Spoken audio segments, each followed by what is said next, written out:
నమస్కారం అండి. ఈ థైరాయిడ్ అనేది మనం తీసుకున్నట్లయితే ఎలా వస్తుంది, మనకి ఏ హార్మోన్స్ వల్ల మనకి థైరాయిడ్ ప్రాబ్లమ్స్ మనం చూస్తాము అని మేలుగా చూసుకున్నట్లయితే T3, T4 ఈ రెండు మన థైరాయిడ్ గ్రంథి నుంచి రిలీజ్ అయ్యే హార్మోన్స్ ఉంటాయండి. అలాగే మనం బ్రెయిన్లో ఉన్న పిట్యూటరీ గ్లాండ్ నుంచి థైరాయిడ్ స్టిమ్యులేటింగ్ హార్మోన్ ఒకటి రిలీజ్ అవుతుంది. ఈ మూడు హార్మోన్ చాలా ఇంపార్టెంట్ అండి. ఈ మూడు హార్మోన్ ఇంబ్యాలెన్స్ వల్ల మనకు ఈ థైరాయిడ్ ప్రాబ్లమ్స్ వస్తాయి. ఇది T3, T4 పెరిగింది అనుకోండి, హైపర్ థైరాయిడ్ అంటాము. అలాగే T3, T4 హార్మోన్ తగ్గింది అనుకోండి, దాన్ని హైపోథైరాయిడ్ అంటాము. కాబట్టి మనము ఈ రెండు రకాల థైరాయిడ్ ప్రాబ్లమ్స్ మనం చూస్తుంటాము. ఈ హైపోథైరాయిడ్ అంటే మనము కొంత థైరాయిడ్ స్టిమ్యులేటింగ్ హార్మోన్, అది థైరాయిడ్ హార్మోన్ స్టిమ్యులేటింగ్ హార్మోన్ ఎక్కువ ఇవ్వడం మూలంగా మన హైపోథైరాయిడ్ అంటాం. 5 వరకు ఉంటే నార్మల్ అండి. 5 కన్నా ఎక్కువగా ఉన్నట్లయితే మనం హైపోథైరాయిడ్గా పరిగణిస్తాం.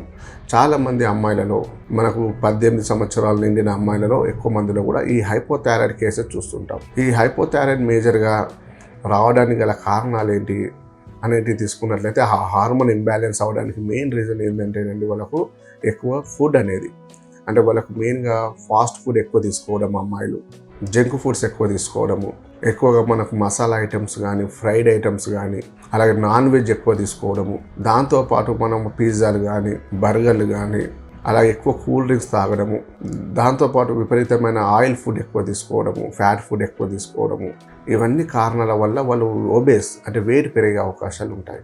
ఆ వెయిట్ పెరుగుతున్నప్పుడు అమ్మాయిలలో ఫస్ట్ మనకు ఇబ్బందిగా వాళ్ళకు హార్మోన్ మెయిన్గా ఎఫెక్ట్ పడేదంటే థైరాక్సిన్ హార్మోన్ అండి. ఈ థైరాయిడ్ హార్మోన్ వల్ల మనకు మేజర్గా ఈ థైరాయిడ్ ప్రాబ్లమ్స్ వస్తుంటాయి ఇంబ్యాలెన్స్ వల్ల. కాబట్టి ఈ డైట్ వాళ్ళు ప్రాపర్గా మెయింటైన్ చేసుకుంటూ ఉండాలి. వాళ్ళు మేజర్గా వెయిట్ పెరగకుండా చూసుకోవాలండి. ఈ హైపోథైరాయిడ్ వల్ల ఏమవుతుందంటే ఆటోమేటిక్గా వాళ్ళు వెయిట్ పెరుగుతారు అమ్మాయిలలో. అలాగే విపరీతమైన హెయిర్ ఫాలింగ్ ఎక్కువగా ఉంటుంది, నీరసం ఎక్కువగా ఉంటుంది వాళ్ళకు. కాబట్టి దానివల్ల పీరియడ్స్ ఇరెగ్యులర్గా ఉంటాయి. హార్మోనల్ ఇంబ్యాలెన్స్ ఉంటుంది కాబట్టి పీరియడ్స్ ఇరెగ్యులర్గా ఉంటాయి. కాబట్టి ఇవన్నీ మనం జాగ్రత్తగా వాళ్ళు చూసుకోవాలి. అలాగే వెయిట్ పెరగకుండా చూసుకోవాలి, హార్మోన్ ఇంబ్యాలెన్స్ కాకుండా వాళ్ళు చూసుకోవాలి. కాబట్టి వాళ్ళు ఏంటంటే థైరాయిడ్ వచ్చిన వాళ్ళు ఏం డైట్ చేయాలి సార్, మేము థైరాయిడ్ ఉంది కదా, డైట్ ఏమైనా ఉంటుందా అంటే వాళ్ళు మేజర్గా వాళ్ళు క్యాలీఫ్లవర్ అవాయిడ్ చేయమంటాం. క్యాలీఫ్లవర్ ప్రోటీన్ ఫుడ్, ఎక్కువ రిచ్ ప్రోటీన్ ఫుడ్స్ అవాయిడ్ చేయమంటామండి.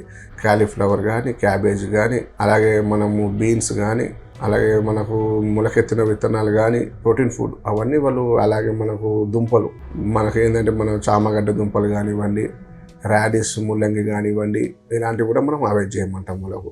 అవన్నీ వాళ్ళు ఎందుకంటే దానివల్ల థైరాయిడ్ హార్మోన్ మళ్ళీ ఇంబ్యాలెన్స్ అయ్యే అవకాశాలు ఉంటాయండి వాళ్ళకు. కాబట్టి ఇలాంటి ఫుడ్ అవాయిడ్ చేసుకుంటూ, మన హోమియోపతిలో కూడా మనకు మంచి మెడిసిన్స్ ఉంటాయి థైరాయిడ్ పర్మనెంట్ క్యూర్ అవ్వడానికి. అది వాడుకుంటే మాత్రం ఎక్సలెంట్గా మళ్ళీ వాళ్ళకి థైరాయిడ్ ప్రాబ్లం రాకుండా ఉంటుందండి. నమస్కారం.